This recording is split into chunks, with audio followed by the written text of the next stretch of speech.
Баршаңызға сәлем, мені арнама қош келдіңіздер. Менің есімім Ляззат. Мен бүгін сіздерге құрамы 2 ағзаттан тұратын, көріп тұрғандарыңыздай өте әдемі сырдың рецептімен бөлісетін боламын. Достар, видеоны соңына дейін қараңыздар. Бізге тек қана 1 литр сүт қажет болады. Егер сіздер көптеу жасағыларыңыз келсе, көлемін көбейтсеңіздер болады.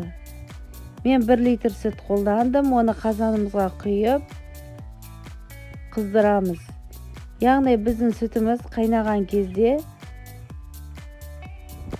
өзіміздің дайындап алған қаймақ пен жұмыртқаны араластырып құятын боламыз. Мінекей біздің қаймағымыз, енді оған 3 жұмыртқаны араластырамыз.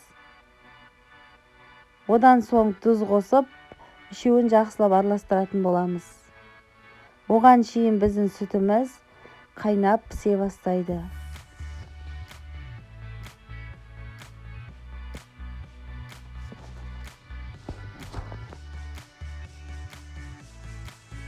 Менің қаймақты құйған жерім видеоға түспей қалыпты, бірақ мен қазанға құйып мінекей бір араластырып алдым. Мінекей біздің ірімшігіміз бөлініп, дайын бола бастады. Оттың астын жай қойып, 10 минутқа қоятын боламыз. Мінекей достар, біздің 10 минуттан кейін біздің сырымыз дайын болды. Көріп тұрғандарыңыздай сары суынан бөлінді. Мәрліні 3 қабаттап алдым. Оны астындағы тесік ыдысымыз, яғни біздің сары суымыз төгілу үшін. Барлығын салып аламыз сүзіп. Одан соң 10 сағатқа бастырып қоятын боламыз.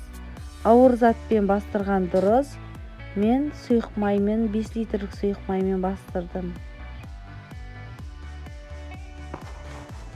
Мінекей достар, міне 10 сағат өтті. Біз қазір көретін боламыз қандай болғанын.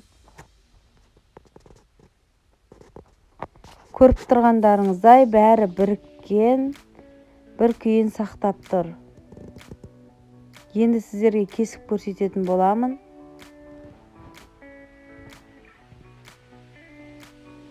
Мінекей осылай бір күйін сақтап, майысқақ әдемі болып тұр. Дүкеннен сатып алған сырдан ешқандай да айырмашылығы жоқ. Достар, мені арнама тіркеліп, лайк басып, пікір жазуды ұмытпаңыздар. Сау болыңыздар.